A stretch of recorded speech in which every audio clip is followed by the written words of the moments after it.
not sure if you've heard of it. It's on Biden's decline. It's called Original Sin. I'm sure you've heard on May 20th. That's Tuesday.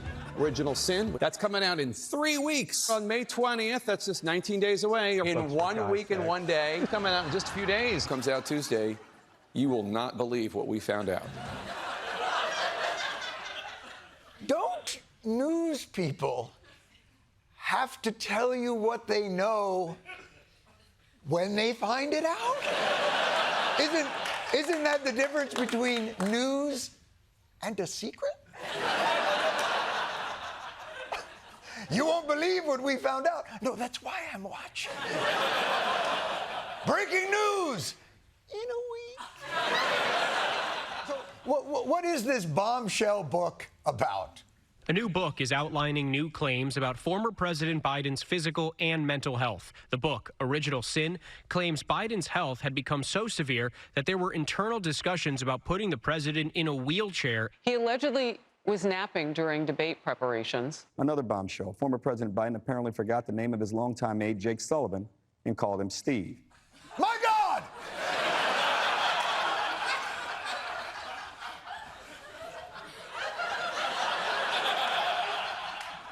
To be fair, when you forget a white guy's name, to be fair, and I say this with respect to the bombshell,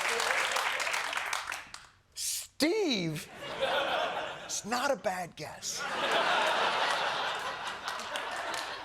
I think even Jake Sullivan at some point was like, is my name Steve? Because when I look in the mirror, I could be a Steve. Or Scott, maybe a Craig. The point is, the American news media were hungry for more. A new Biden bombshell. Dropping bombshell allegations. A steady drip of new revelations. Damning claims. Damaging new details. Oh, my goodness, they're dripping with details. A massive tsunami, the drip drip on Joe Biden's decline.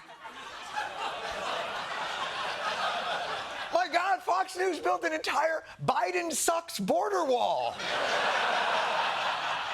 to hold back the raging drips of details and bombshells. Nothing could slow down this coming feeding news frenzy about Biden's cognitive health, other than maybe a report on his actual physical health, which was not good. But now we got ourselves a little problem.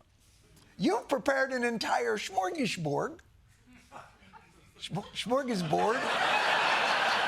Charcuterie board. You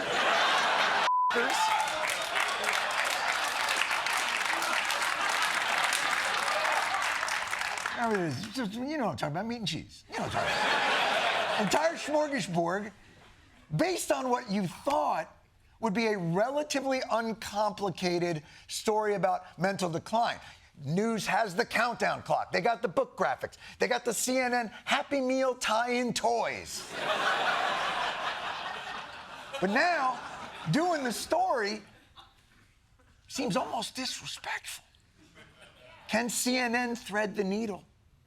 How do you pivot from excitedly promoting your anchor's book to somberly and respectfully promoting your anchor's book? Biden's health was very much in the news even before the cancer diagnosis was announced on Sunday. That's because of a new book by CNN's Jake Tapper. This was already going to be a tough week, and this makes it much harder, and that is a reference to the fact that our colleague, Jake Tapper, and Alex Thompson have a book that's set to publish on Tuesday. This very tough news, this very challenging news, and at the same time, the backdrop of our colleague Jake Tapper's book with Alex Thompson coming out this week.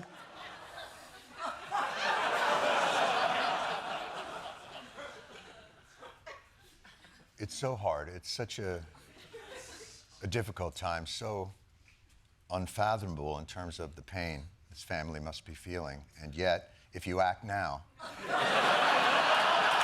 and you use the code / tap that book, you will